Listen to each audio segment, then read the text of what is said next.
the channel of 2019, which leads me on to a very happy new year to you all. I hope you've all had a wonderful Christmas break and a wonderful time during the new year festivities. But welcome back. Let's kickstart this channel off with something a little bit different. Now, you might remember, if you follow me on Twitter a couple of weeks ago, I had the harebrained idea of converting an M3 CSL, which I conveniently happen to find myself in right now, to a manual car. So the M3 CSL runs a SMG gearbox, which is a sort of semi-automated manual gearbox. Listen to it spool up. That's how M3s used to sound, ladies and gentlemen. What? All is right with the world where an M3 sounds like that. Good lord. Anyway, before I crack on about my harebrained idea and what I think the CSL should have been, this is a very special car. It's a 2003, and it was the last hurrah of the E46 M3, which in itself was a wonderful, wonderful car. Fantastic engine, wonderful chassis. But BMW took that to the next degree and fettled and fondled it even further to turn it into something quite special. Now, as special editions of cars typically go, it's normally all about less weight, which is exactly what this car is all about.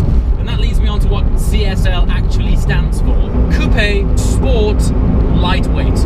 Coupe Sport Lightweight. And lightweight it is. When the M division of BMW got their hands on this, they shaved 110 kilograms off the standard E46 M3. That is no small feat. I mean, this thing has still retained all four seats, albeit these are very upright, lightweight. I believe they are actually fiberglass reinforced seats.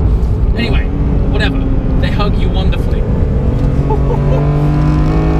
Which is convenient because the work that they've done on the chassis of this car is sublime. So it's overall a lot stiffer. But together with that engine, that's when it all comes together, right? So they made 422 right-hand drive examples of these cars in the UK. The majority of those were spec'd in this colour, which is silver grey metallic, and the rest were optioned in black, which was at the time called black sapphire metallic. But the majority of them were optioned in this colour, I think mostly because this came with the carbon fibre roof insert, which of course led to a lower centre of gravity in the car, and all-round cooler look. So as a result, people spec them in this colour because you could see a lot more of the carbon roof, which ultimately led to the black versions of the CSL becoming the more rarer car. And onto the engine. It's just a wonderful, wonderful thing. Naturally aspirated, that's what it's all about.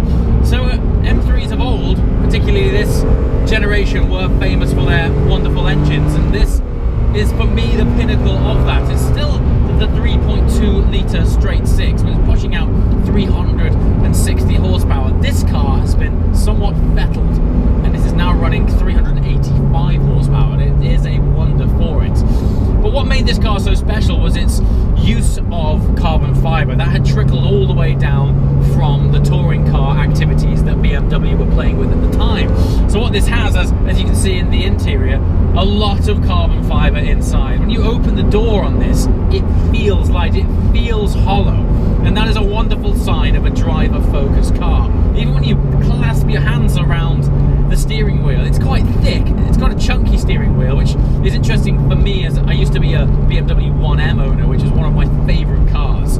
That also had quite a thick steering wheel, and I remember thinking at the time, quite a controversial feel for something which is a driver's car. But being in this, you can see where that DNA is filtered down from. Only this is clad in wonderful Alcantara.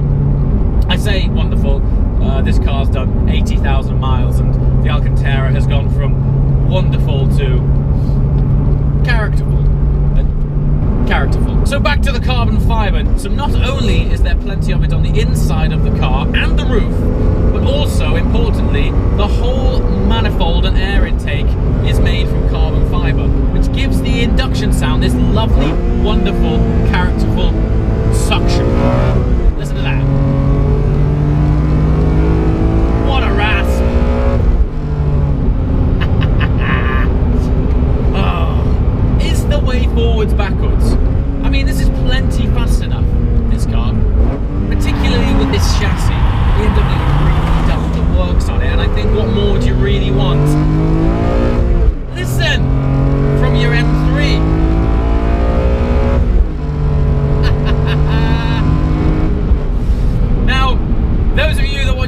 regularly will no doubt be thinking, but when's he going to mention the gearbox?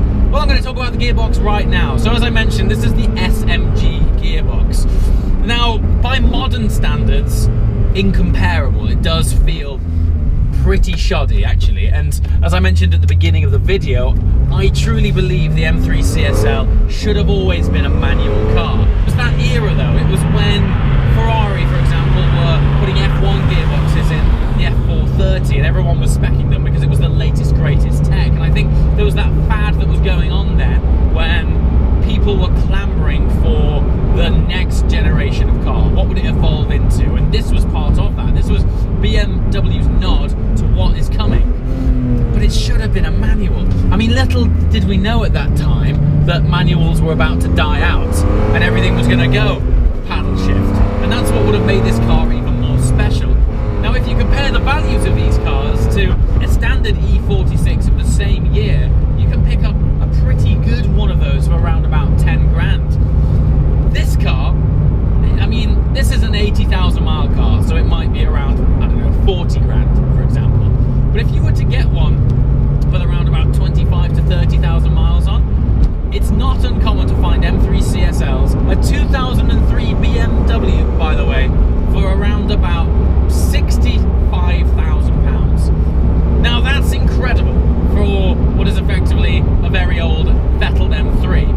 But this car developed a sort of cult status about it. The way that it was styled, it had this air intake that was offset on the front of the car that messed with everyone's OCD, that channeled air and sucked it directly into that carbon fibre intake, which is very cool. But it immediately became apparent that it was just a bit of a quirky car. And it has the exaggerated boot lip on it, giving it this lovely stance. And it came with the iconic CSL wheels that very quickly were replicated by the aftermarket scene, and everyone was sticking them on their own BMWs and their own M3s, and it did develop this cult-like status. But what wasn't cool was the gearbox. Now, it has a tendency to sort of remap itself depending on how you drive. So if you're driving flat out, it does have a quicker response, but by modern day terms, it's not quick at all, but it does help sort of iron out its lethargic nature. The problem is when you're going slowly. If I just downshift now, right, we're going at a more conventional pace here. It has its own interlude between shifts where it kind of pauses for a moment, takes a breath, and then slots in a cog. I don't know, I just can't help but thinking this would have been such an amazing manual car. The chassis is incredible, the engine is a wonder, and it looks great, and it's achieved this fantastic cult status, as I mentioned, without it being a manual. But I just can't help but think what this thing would feel like to interact with 3 pedals and a stick. I bet that's fantastic. And this is what leads me on to, would it be sacrilege to convert an M3 CSL to a manual? Comments below. That might be a project for 2019.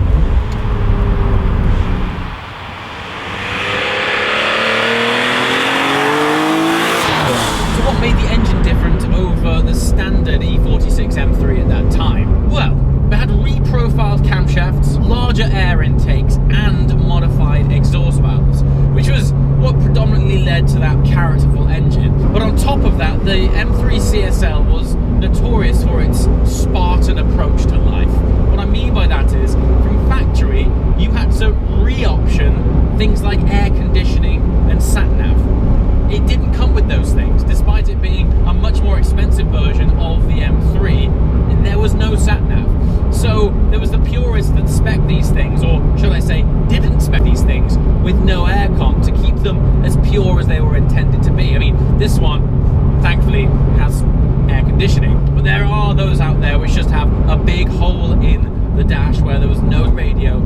And that was in part because BMW had put so much effort into weight saving. People really wanted to spec these cars to honour the ethos of it in the first place. So, listen. So for example, there was no sound deadening in this car. They just stripped it all out, and that was one of the main contributors to its 110 kilogram weight saving. So what's it like to be inside? Well, you can feel the weight saving, as I mentioned, before you even turn opening the door in it makes it feel lightweight. It's very hollow. It's very cool because as soon as you open it, you see lots of carbon fibre. But then you lower yourself into these fixed seats. Now, these really do feel like they've come straight out of the parts bin from their touring car department. You cannot alter the rake of these seats in any way at all. So if you don't like the way they feel, you won't like the way it feels. Now, this particular car has had some bespoke upgrades to make it even better. Namely, AP brakes all around, which have given the bite of this up top. It's a very sharp bite up top, but when you're flowing with a bit more momentum, you're thankful for them, because M3 brakes have never been, well, they've never been that good, let's just face it. So the owner of this car has upgraded the brakes, which has made it 10 times more appealing. But of course, this was the era before electric steering made its way into driver-focused cars. It still maintains a hydraulic steering rack. Now, oddly, it doesn't have the steering feel that I might have expected. When you're going slower, the steering is nice and heavy, it's well weighted, and you think that that's going to transmit throughout the whole driving experience. But when you start to pick up some pace, it actually gets quite light. Dare I say, it's slightly too light. Like, the feeling's still there, but it's just a little bit hollow. And I can't really explain why that is, because you would think the embodiment of this car is all about purest driver experience, but then you start to pick up a little bit of momentum and it does get slightly floaty. Odd trait.